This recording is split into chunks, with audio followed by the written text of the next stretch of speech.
হাসান আপনাকে আমাকে কি যুক্ত শোনা করা হয়েছে, যাচ্ছে? বলেন। হ্যাঁ, হ্যাঁ, শোনা যাচ্ছে, হ্যালো। বলেন। ওকে, আচ্ছা, আসিফ মহিউদ্দিন ভাই, আমার প্রথম কোশ্চেন হলো, আপনি তো ইসলাম ধর্ম সম্পর্কে এখন ভালো জানেন, অনেক মানুষের সাথে ইন্টারাকশন হয়েছে বাংলাদেশে। আসলে বাংলাদেশের মানুষ ইসলাম সম্পর্কে কতটা জানে, আপনার কি মনে হয়? কিছুই জানে না, কিন্তু তাদের ইয়া আছে, চ্যাত আছে, কনফিডেন্স এবং তাদের আবেগ, এই দুইটাই একদম 100 এর ভিতরে 200% আছে। হ্যাঁ ভাই, কিন্তু এটার পিছনে যদি কারণটা কি, ইসলাম আপনার কি মনে সম্পর্কে হয়? দুইটা জিনিস তারা খুব ভালোভাবে জানে। এক হচ্ছে ইসলাম শান্তির ধর্ম, দুই নবীকে কেউ কিছু বলে তাকে হত্যা করতে হবে। হ্যাঁ, কিন্তু এখানে তো একটা টুইস্ট আছে যে তারা তো ধরেন এবং আজকে থেকে এবং 20 আরো কয়েকটা জিনিস জানে, আরো কয়েকটা জিনিস জানে যে ফারাজ ভাই, যে তারা জানে, এটা জানে যে তারা ইসলামের সবকিছু জানে, কিন্তু তারা যে আসলে কি জানে না সেটা তারা জানে না। আহ এই জিনিসগুলো হচ্ছে খুবই প্রবলেমেটিক, যে তাদের কনফিডেন্সটা খুব হাই থাকে। আমি যে কোনো ইসলাম চুনাহাগারে দেখি। ইসলাম হচ্ছে প্রমাণিত সত্য বিষয়, কিন্তু ইসলামে অন্ধবিশ্বাস করতে হবে। হ্যাঁ হ্যাঁ, ভাই, সেটা কিন্তু বাংলাদেশে কিন্তু ভাই প্রচলিত আরো কিছু মানে চিন্তাধারা আছে, যেমন আপনি যে বলে কি কি ওয়াসিয়া তরিকা আছে, তারপর আরো ধরনের তরিকা আছে। এই ধরনের তরিকার চিন্তা ভাবনা দেখবেন মূল ইসলাম থেকে সম্পূর্ণভাবে ভিন্ন। হ্যাঁ, থাকুক, তাতে আমরা কি করতে পারি ভাই, এটা নিয়ে তো আমাদের এত না ইয়া না, নাই। আমি এটা বলতেছি যে বাংলাদেশ ইসলামিক প্রেক্ষাপটটা মানে আসলে আলাদা। এখানে আসিফ মহিউদ্দিন ভাইয়ের কাছে আমার প্রশ্ন, যে ধরেন এই মানুষগুলো তো 200-300 বছর আগেও তো ধরেন মুসলমান ছিল না, তাহলে এর কি বিশ্বাস মুসলমানটা হইলো? যারা ইসলাম সম্পর্কে কিছু জানে না, কিছুই বুঝে না, মানে মানুষ তো জেনে শুনে একটা ধর্ম গ্রহণ করে, তাহলে এরা হইলো কিভাবে? ঠিকই বলছেন, জেনে শুনে করা উচিত। সেটাই আমরা বলি, যে জেনে শুনে করেন, যা করেন জেনে শুনে করেন। হাসান ভাই, আর কি কিছু বলবেন আপনি? না ভাই, আমার প্রশ্নটা এখানে, এই জায়গাটা যদি সলভ করা যায়, তাহলে আপনি বাংলাদেশে ধরেন যে মুসলমানদের যে উগ্রতা, এটা কমানো সম্ভব। কারণ আসলে এরা মুসলমান হয়েছে কিসের জন্য? এরা কি নির্যাতনের কারণে মুসলমান হয়েছে, না বর্ণ বৈষম্যের কারণে মুসলমান হয়েছে? এটা হলো মেইন বিষয়। আরেকটা বিষয় আমি আপনার সাথে শেয়ার করি। মানে আমাদের এলাকার একজন, উনি হলো কলেজের টিচার ছিলেন, মানে রাষ্ট্রবিজ্ঞান, হয়তো উনি হিন্দু। যাক, উনার সাথে আমি কিছুদিন আগে কথা বললাম। উনার যে গুরু, উনি একজন মুসলমান, তিনি আবার ওয়াসিয়া তরিকার লোক। মানে আমাদের দেশে যে ইসলামের ডাইভার্সিটিটা অনেক বেশি ছিল, কিন্তু সামহাও যায় না, হয়তো আমরা ইসলাম হয়তো অন্যভাবে গ্রহণ করছি। এটাই আমার কাছে মনে হয়। আসিফ ভাইয়ের কি মতামত? ভাই, এইগুলা নিয়ে তো আসলে আমাদের আলোচনা হয় না। ঠিক আছে, আপনার কথা আমরা শুনলাম। হাসান ভাই, তাহলে আজকে আমরা আপনাকে বিদায় জানাই আমরা। ওকে, ধন্যবাদ ভাই। ঠিক আছে ভাই, ভালো থাকেন। পরের জনকে যুক্ত করি। আহ শিবলি হাসান আপনাকে যুক্ত করা হয়েছে, বলেন আপনি। হ্যাঁ, আসিফ ভাই ভালো আছেন ভাইয়া? হ্যাঁ, ভালো আছি, বলেন। হ্যাঁ, আমি আসলে প্রথম যুক্ত হলাম। মাঝে মধ্যে শুনি আপনাদের, তবে খুব একটা যুক্ত হই না। তো আমার একটা বিষয় জানার ছিল আর কি, তাকদির বিষয়ে ইসলামে। ইসলামে এমন কোন, কোরআন বা হাদিসে এমন কোন তথ্য প্রমাণ কি আছে যে ফ্রি উইলিং, মানে মানুষ তার বিবেক দিয়ে সিদ্ধান্ত নেবে এবং সেই সিদ্ধান্তটা ভালো বা মন্দের প্রেক্ষিতেই তাকে জান্নাত বা জাহান্নাম দেওয়া হবে, এরকম কোরআন হাদিসের কোনো ডকুমেন্টস কি আছে? আমি যতটুকু জানি, তাকদির সৃষ্টি জগৎ সৃষ্টির প্রায় 50,000 বছর বা অনেক আগেই মানুষের বা প্রত্যেকটা প্রাণীর তকদির নির্ধারণ হয়ে গেছে। মানে এরকম কোন প্রমাণ কি আছে যে সে স্বেচ্ছায় তার বিবেক দিয়ে, তার বুদ্ধিমত্তা দিয়ে, স্বকীয়তা দিয়ে সে সিদ্ধান্ত সঠিক নেওয়ার কারণে জান্নাত বা ভুল নেওয়ার কারণে জাহান্নাম, এরকম কোনো বিষয় আছে? আমি আপনাকে দেখাচ্ছি, যদি আমি আপনাকে কিছু রেফারেন্স দেখাচ্ছি। যদি আপনি এরকম কিছু রেফারেন্স আছে যে মানুষ মানুষ খারাপ কাজ করলে খারাপ ফল পাবে, ভালো কাজ করলে ভালো ফল পাবে, এরকম কিছু রেফারেন্স আছে। কিন্তু সেই রেফারেন্স গুলার সাথে যৌক্তিকভাবে কন্ট্রাডিক্ট করে। আমি আপনাকে রেফারেন্স গুলা প্রথমে তাহলে দেখাই। আহ, এই হাদিসটা আপনি একটু পড়ে আমাদেরকে শুনান তো ভাই, কি লেখা এখানে। আহ, মুসলিম ইবনু ইয়াসার আল জোহানি রহমতুল্লাহ সূত্রে বর্ণিত, একদা উমর ইবনুল খাত্তাব রাদিয়াল্লাহু তাআলা আনহুকে এ আয়াত সম্পর্কে প্রশ্ন করা হলো, যখন তোমার রব আদম সন্তানের পিঠ থেকে তাদের সমস্ত সন্তানদেরকে বের করে করলেন। সূরা আল আরাফ 172। বর্ণনাকারী বলেন, আল কানবি সাল্লাল্লাহু আলাইহি ওয়াসাল্লাম, আল কানবি এই আয়াত পড়েছিলেন। উমর রাদিয়াল্লাহু তাআলা আনহু বললেন, আমি এ সম্পর্কে রাসূলুল্লাহ সাল্লাল্লাহু আলাইহি ওয়াসাল্লামের নিকট প্রশ্ন করতে শুনেছি। রাসূলুল্লাহ সাল্লাল্লাহু আলাইহি ওয়াসাল্লাম বলেছেন, মহান আল্লাহ আদম আলাইহিস সালামকে সৃষ্টি করার পর স্বীয় ডান হাতে তার পিঠ বুলিয়ে তা থেকে তার একদল সন্তান বের করে বললেন, আমি এদেরকে জান্নাতের জন্য সৃষ্টি করেছি এবং এরা জান্নাতবাসীর উপযোগী কাজই করবে। অতঃপর আবার তার পিঠে হাত বুলিয়ে একদল সন্তান বেরিয়ে এনে বললেন, এদেরকে আমি জাহান্নামের জন্য সৃষ্টি করেছি এবং জাহান্নামীদের উপযোগী কাজই করবে। একথা শুনে এক ব্যক্তি বলল, হে আল্লাহর রসুল, তাহলে আমলের কি মূল্য রইল?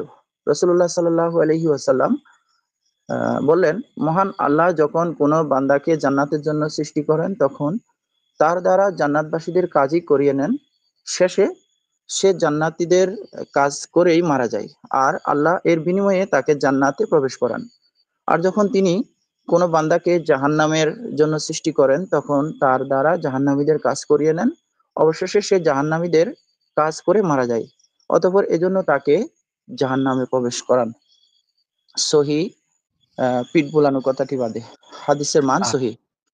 ঠিক আছে, এই হাদিসটাতে কি লেখা আছে যদি আমাদেরকে একটু বুঝাই দিতেন? এটা তো বুঝলাম যে হাদিসে আমরা দুনিয়াতে যা কিছু করছি এগুলো আমাদের নিজস্বতা বলে কিছু নেই, এগুলো সব আগে থেকে নির্ধারণ করা আছে। আমরা যে ভালো করছি সেটা আমাদের ভালো করার জন্যই ওইভাবেই তৈরি করছে, আমরা যে মন্দ কাজ করছি সেটা আমাদের মন্দ করার জন্য ওইভাবে তৈরি করা হয়েছে, এরকমই তো বুঝতেছি। আর আমরা যদি মন্দ কাজ করি সেটা কি আমরা করতেছি নাকি আমাদেরকে দিয়ে কেউ করায় নিচ্ছে? এটা এটা আমাদেরকে দিয়ে করাচ্ছে, কারণ আমাদেরকে এভাবে ইনস্টল করে রাখছে, এভাবেই আমরা কাজগুলো করে যাব, আচ্ছা, এমনই ঠিক তো আছে। মনে এবার হয়। এবার আমরা আরেকটা হাদিস পড়ি। এই হাদিসটা একটু পড়েন। আহ, হাদিস আরবি পড়বো না, এমনিতে ইংলিশ ইংরেজি লেখা? ইংরেজিটা পড়েন। Uh, Nafi told how a man came to Ibn Umar with a message that so and so sent him a greeting. He repeated that he had he had He replied introduced that and he replied that he had heard he had had introduced introduced an an innovation.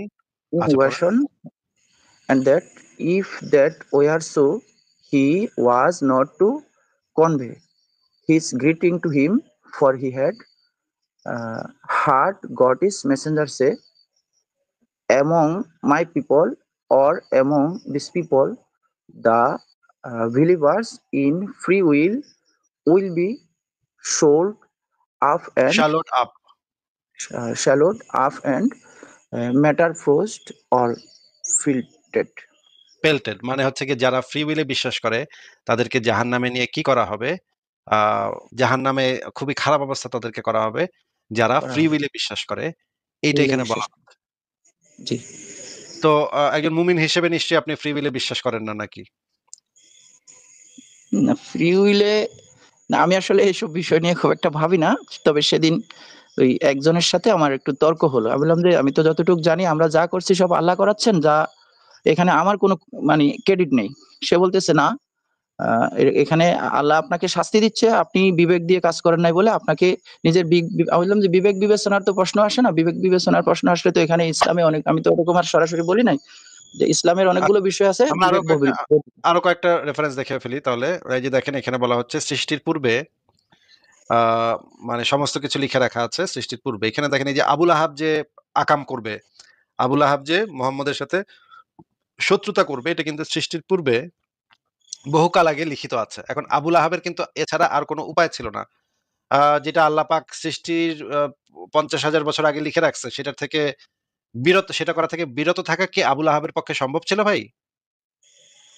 না, না, এটা তো আবুল আহাবের তকদিরেই লেখা ছিল। এটা তো আবুল আহাব ওটা করাই হচ্ছে তার মানে আল্লাহর হুকুম মানা অনেকটা। এরকম মনে যে হচ্ছে। আল্লাহর হুকুম মানছে। ঠিক আছে। আচ্ছা, এই হাদিসটা দেখি। এখানে বলা হচ্ছে ওই প্রতিটা লোক ওই আমল করে যার জন্য তাকে সৃষ্টি করা হয়েছে অথবা যা তার জন্য সহজ করা হয়েছে। মানে আপনি সেই আমলটাই করবেন যেটার জন্য আপনাকে সৃষ্টি করা হয়েছে অথবা যা আপনার জন্য সহজ করা হয়েছে। মানে কিছু কাজ আপনার জন্য সহজ করা হয়েছে, কিছু কাজ আপনার জন্য কঠিন করে দেওয়া হয়েছে। যেমন ধরেন আমাকে দিয়ে আল্লাহ পাক করায় নিচ্ছে, নবীকে গালি দেওয়ায় নিচ্ছে আল্লাহ পাক। এটা আল্লাহ পাকেরই কাজ। আমি করছি বলে তো মনে হচ্ছে না ভাই আমি কি করছি? আচ্ছা, ঠিক আছে। আরো একটা হাদিস দেখি এখানে দেখেন। বনি আদমের জিনা মানে হচ্ছে মনে করেন আপনি কারো সাথে জিনা করলেন বা কেউ একজন কারো সাথে জিনা করলো, এটা কিন্তু আল্লাহ পাক নির্ধারণ করে রাখছে দেখেই সে করতেছে। দেখেন এখানে লেখা সহিহ মুসলিমের হাদিস ৬৫-১২ আদম সন্তান জিনার যে অংশ আল্লাহ আদম সন্তানের যে অংশ নির্ধারণ করেছেন তা সে অবশ্যই পাবে, করবে। আর দু চোখের জিনা হলো ইত্যাদি ইত্যাদি। মানে আপনার জন্য আল্লাহ পাক যেটা নির্ধারণ করে রাখছে জিনার যে অংশটা, সেটা থেকে ভাই আপনি নিষ্কৃতি পাইবেন না। আপনি সেটা করবেনই করবেন। আল্লাহ পাক যেটা আপনার জন্য নির্ধারিত করে রাখছে। তাইলে এই জিনার জন্য যদি আল্লাহ পরে আবার শাস্তি দেয়, এটা কেমন শাস্তি হইলো? এটা তো আমি বুঝলাম না ভাই। আপনি কি বলেন এখন? না, এক্ষেত্রে আসলে আমার কিছু বলার নেই, তবে অনেকগুলো প্রশ্ন জাগে আর কি। যেমন যে আল্লাহ, ঠিক আছে, আল্লাহ তার বান্দাদেরকে দুনিয়ায় পাঠাইছেন ইবাদত করার জন্য। এখানে তিনি আবার একটা ভিলেন তৈরি করে রাখছেন, যে লুসিফার, শয়তান। আহ, তার সৃষ্টির প্রয়োজনীয়তাটা কি ছিল সেটাও বুঝে আসে না। আবার বলা হচ্ছে যে সবকিছু আগে থেকে নির্ধারণ করা, তাহলে তার জন্য আবার শাস্তি পুরস্কারের ব্যাপার। মানে অনেকগুলো মানে তাকদীর নিয়ে ভাবতে গেলে না মাথা হিবিজিবি হয়ে যায়। মানে এই জন্য এইসব বিষয় নিয়ে ভাবতে ইচ্ছা করে না। যে এই চিন্তা জন্যই করলাম যে না, আলেমরা ভাই তো অনেক। এই জন্যই আলেমরা তাকদীর নিয়ে আলোচনা করতে, তাকদীর নিয়ে কথাবার্তা বলতে একদম সম্পূর্ণ নিষিদ্ধ করে দিচ্ছে। হ্যাঁ, দেখেন এখানে, দেখেন এই হাদিসটা দেখেন। আমার এই প্রশ্নটা কিন্তু অনেক আগের। আমি স্টুডেন্ট লাইফে থাকতে আমার এক টিচারকে হুম, জিজ্ঞেস করছিলাম। উনি আমাকে এই যে আপনি এখন যেটা বললেন, যে এই বিষয় নিয়ে কখনো প্রশ্ন করা যাবে না, এটা নিয়ে প্রশ্ন করলে ইমানের খতরা আছে, এরকম সেটা বলে আমাকে ভয় দেখিয়ে দিছে। সেটা ঠিকই ঠিকই বলছে। এই জিনিস নিয়ে চিন্তা করলে ইমান যাইবই যাইবো, আপনার ইমান আর থাকবো না ভাই। এটা এমনই এক চোরাবালি, এই তাকদীরের আলোচনা এমনই চোরাবালি যে এটা নবী ঠিকই, নবীও বুঝছে যে এই আলোচনা করতে গেলে আমি পারুম না, এই আলোচনা করতে গেলে আচ্ছা, উত্তর দিতে পারুম না। এটা ইসলামে বিষয়টা কি? এই অনেকগুলো সম্প্রদায় আছে মনে হয়, আমি যতটুকু পুরোপুরি তো জানি না, যে তারা এই যে ইসলামের এই বিষয়টাকে এইভাবে মানে না মনে হয়। মানে মানে কিন্তু সম্পূর্ণ কেউ যদি ব্যক্তি নিজস্ব কেউ যদি স্বাধীনতার ভিত্তিতেই কেউ যদি সহিহ এরকম হাদিসকে না মানে তাহলে তাকে সে কতলযোগ্য হয়ে যায় ভাই, সে মুরতাদ হয়ে যায়। সহিহ হাদিসকে মুরতাদ। অমান্য করা হচ্ছে মুরতাদ। হ্যাঁ? তো আপনাকে আমি এই হাদিসটা দেখাচ্ছি, তিরমিজি শরীফ ইসলামিক ফাউন্ডেশন 2136 নম্বর হাদিস। এখানে আবু হুরায়রা বলতেছে, তিনি রাসূলুল্লাহ সাল্লাল্লাহু আলাইহি ওয়াসাল্লামের কাছে বের হয়ে এলেন, তখন আমরা তকদির নিয়ে তর্ক বিতর্ক করছিলাম। তিনি অত্যন্ত রাগান্বিত হলেন, এমনকি তার চেহারা লাল হয়ে উঠলো, তার দুই কপালে যেন ডালিম নিংড়ে ঢেলে দেওয়া হয়েছে। মানে সে এত চেচ্ছে এই তাকদীর নিয়ে কথা। তখন কপাল তো লাল এসে হয়ে বলছে, গেছে। তোমরা যেন এই বিষয়ে বিতর্কে লিপ্ত না হও। মানে এই বিষয় নিয়ে কথাবার্তা বলা, বিতর্ক করা, তর্ক বিতর্ক, এইটা সেটা বলা, এগুলা সম্পূর্ণ নিষিদ্ধ। আরো অনেকগুলা হাদিস আছে, আলীর অনেকগুলা হাদিস আছে যে একদম সম্পূর্ণ নিষিদ্ধ করে দিচ্ছে তাকদীর নিয়ে কথাবার্তা বলা। এবং আলেম, প্রখ্যাত আলেমগণ বলেছেন যে এই বিষয় নিয়ে তো নবী রাসূলরাই কথা কইতে ভয় পাইতো, তোমরা তোমরা আর কথা কইবা কেন, তোমরা এটা নিয়ে কথা বলো না, কারণ এটা নিয়ে কথা বললেই ঈমান চলে যাবে। এটা পৃথিবীর সবচেয়ে যারা প্রখ্যাত মানে আলেম, তারাই এই মতামত দিচ্ছে শেষমেশ, যে এটা নিয়ে বেশি আলোচনা করা যাবে না। আচ্ছা ভাই, আমার বুঝতে পারছি বিষয়গুলো, এগুলো আসলে অনেক খটকা, অনেক জটিল বিষয়। এগুলো নিয়ে মানে আমি আসলে আপনাকে বলি, আমার কিন্তু ইসলাম বিষয়ে পরিপূর্ণ মানে ওই যে পরিপূর্ণ ইমানদার হওয়ার ব্যাপারটা আমার মধ্যে নাই। মানে নামাজ কালামও খুব একটা পড়ি না, মাঝে মধ্যে বন্ধুদের পাল্লায় পড়ে টরে হয়তো পড়ি। আমার একটা জানার বিষয় হচ্ছে এই ইসলামে ধরেন বিশেষ করে হুজুররা যখন ওয়াজ করে, ইসলাম একটা পরিপূর্ণ জীবন ব্যবস্থা, কোরআন একটা পরিপূর্ণ জীবন বিধান, এগুলো বলে। বিশেষ করে এগুলো বলতে গিয়ে তারা বলে যে মানব সন্তান কিভাবে জন্ম নেবে, জন্মের পর থেকে বিয়ে বা একেবারে মৃত্যু, মানে একটা সে জন্ম থেকে মৃত্যু, মৃত্যুর পরের জীবন সহ নিয়ে একেবারে পরিপূর্ণ ব্যবহার ইসলামের মধ্যে রয়েছে। তো যারা ইসলাম আচ্ছা, একটু মানে না, একটু একটু তাইলে আমাদেরকে ওই ব্যাটারে জিজ্ঞেস করেন যে স্ট্রিম ইয়ার্ডে যুক্ত হওয়ার পদ্ধতি ইসলামে কি বলা হয়েছে, সেটা একটু যদি, এই স্ট্রিম ইয়ার্ডে যে যুক্ত হয়েছেন আজকে, স্ট্রিম ইয়ার্ডে যুক্ত হওয়ার যে পদ্ধতিটা সেটা একটু ইসলাম থেকে বের করে দিতে ভাই। না, ওনারা একটা সিস্টেমের মধ্য দিয়ে, মানে ধরেন বিশেষ না করে এগুলো বুঝলাম তো, বুঝাইছে। বুঝলাম তো, পরিপূর্ণ একদম সম্পূর্ণ পরিপূর্ণ সবকিছু আছে এটার ভিতরে। তাহলে আমাকে একটু স্ট্রিম ইয়ার্ডে যুক্ত হওয়ার যে পদ্ধতিটা, সেটা ইসলামিক কায়দায় এটা আমি কোথায় কিভাবে পাবো? যেতে হবে, এটা কি বলতে পারবে না তারা? কোরআন হাদিস থেকে গাইটা কিছু বের করতে পারবে না এটা তারা? বলে যে কোরআন হাদিসে অনেকগুলো আয়াত আছে এমন, যেগুলো কিয়ামত পর্যন্ত শুধু ওই আয়াতের রহস্য আবিষ্কার হতে থাকবে। আপনার বাবারও ক্ষমতা নাই, আপনার 14 গোষ্ঠীরও ক্ষমতা ক্ষমতা নাই যে ওই আয়াতে, যেমন আলিফ লাম মিম, এটা দিয়ে কি বুঝেছে আপনি কি বলতে পারবেন? কাফ হা ইয়া আইন সোয়াইদ, এগুলো দিয়ে কি বলছে আল্লাহ, আপনি কি এটার ব্যাখ্যা করতে পারবেন? আমাকে প্রশ্ন করে। আমি তো বললাম যে ভাই এগুলো তো আমি বুঝি না, এত কোরআন হাদিসও ব্যাখ্যা করে পড়ার এটা বুঝবো না। এটা বুঝাইতেন যে এগুলো আমরাও বুঝি না, এগুলো কিয়ামত পর্যন্ত শুধু আবিষ্কার হবে। হ্যাঁ, তো যে খণ্ডতা কখন অনুস্বর বিসর্গ, খণ্ডতা অনুস্বর বিসর্গ। বুঝেন ভাই এটা? আপনি কইতে পারেন ভাই এটার অর্থ কি? আপনি কইতে পারেন? কইতে পারেন না, তাইলে আবার এত কথা বলেন কেন? তাইলে মাইনা লন, তাইলে অন্ধবিশ্বাস করেন। আপনি যে ভাই এত কথা তো কইতে পারেন না আপনি। আপনি কন তো দেখি ভাই, খণ্ডতা অনুস্বর বিসর্গ এটার মিনিং কি কন দেখি? কেমনে বলবো? এটা তো এই তো, বাংলা এই ভাষার দেখছেন? ৫০ টা এই তো বর্ণের দেখছেন মধ্যে আপনি কিছু পারলেন বর্ণ। না। এই তো দেখছেন পারলেন না। এই যে দেখছেন, আমি জিতে গেলাম, আপনি পারলেন না। হ্যাঁ? তার মানে ইসলাম জিতে গেল। মানে এমন এই টাইপের মানে বাটপারি আপনার সাথে যদি কেউ করে, যদি বলে ভাই খণ্ডতা অনুস্বর বিসর্গ এটার মানে তো আপনি কইতে পারলেন না। তার মানে আপনি আপনি জানেন না কিছু। আপনি অজ্ঞান মূর্খ। এখন এইটা কিন্তু সেও কইতে পারবো না। ইনফ্যাক্ট এটা কিন্তু সেও কইতে পারবো না। কিন্তু আপনারা এসে সেটা স্বীকার করে যে তফসির যারা করছে, কোরআনের তাফসীর কারকগণ এগুলো নিয়ে একটা ধারণা করছে, এগুলোর মানে অথেন্টিক ব্যাখ্যা কেউ দিতে পারে না এই পর্যন্ত। মানে এত জটিল, এত রহস্যপূর্ণ একটা গ্রন্থ এটা। এমনও তো হইতে পারে কোন একটা পাগলা বেটা গাঞ্জা খায় এই কথা কইছে। এটার কোনো আসলে এটার আসলে কোনো অর্থই হয় না। তাই না? হিংটিং শট। এটা অনেকে বলে না হিংটিং শট। এটার অর্থ কি ভাই? এটারও কোনো অর্থ নাই। জাস্ট অর্থ মিলানোর নেই। ছন্দ মিলানোর জন্য কইছে। আ ঠিক আছে শিবলি হাসান ভাই তাহলে আজকে আপনাকে বিদায় জানাই আমরা। আচ্ছা ভাইয়া, আমার আরেকটা আমরা জাস্ট মানে আলোচনা, প্রশ্ন না। এই আপনাদের আলোচনাগুলো আমার আসলে ভালো লাগে, অনেকদিন ধরে শুনি। এখান থেকে অনেক কিছু শেখার আছে। আপনার প্রতি অনুরোধ থাকবে আরকি, বিশেষ করে অ্যা কোন মুমিন, মানে পাগলাটে মুমিন যখন কিছু বলতে চায়, ধরেন আপনাকে কিছু একটা বুঝাতে চাচ্ছে। তো আপনি অনেক সময় ওকে মাঝপথে থামায় দেন। তো আমি ওই মুহূর্তে যে আসিফ ভাই এই জায়গায় ও আসলে কি বলতে, সে কতটুকু বলবে এটা তো আপনার জানা আছে। তো তার থেকে ধৈর্য নিয়ে একটু শুনে তাকে একটু ঠান্ডা মাথায় যদি জবাব দেন, ওই যে মুমিন গুলো সেটা হয়তো পজিটিভলি নেবে এই বিষয়টা। এটা একটা। আরেকটা হচ্ছে না ভাই, মুমিন ইসলামের কখনো মূল। ভাই মুমিন কখনো জি ভাই। আমাদের পজিটিভলি নিবে না। তারা আমাদেরকে দেখলে জবাই করবে। হুম?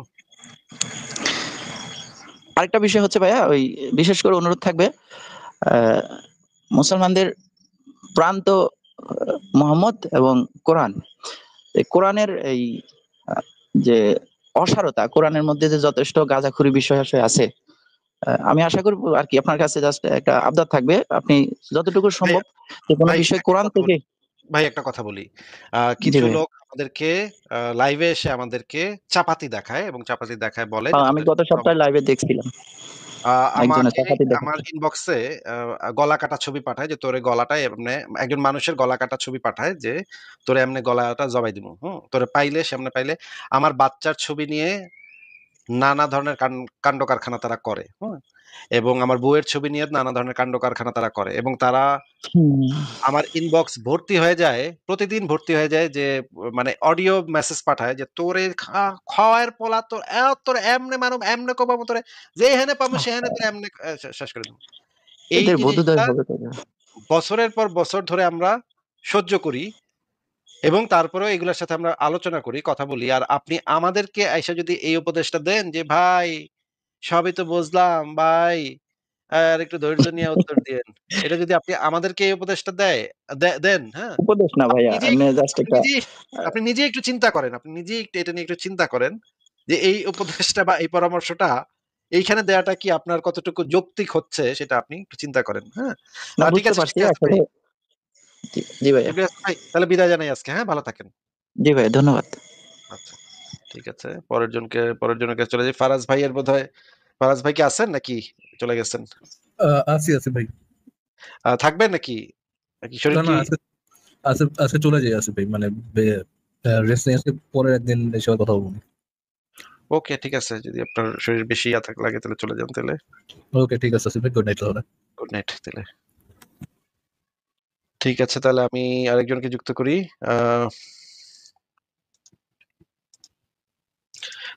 ফায়াজ আপনাকে যুক্ত করা হয়েছে, বলেন আপনি।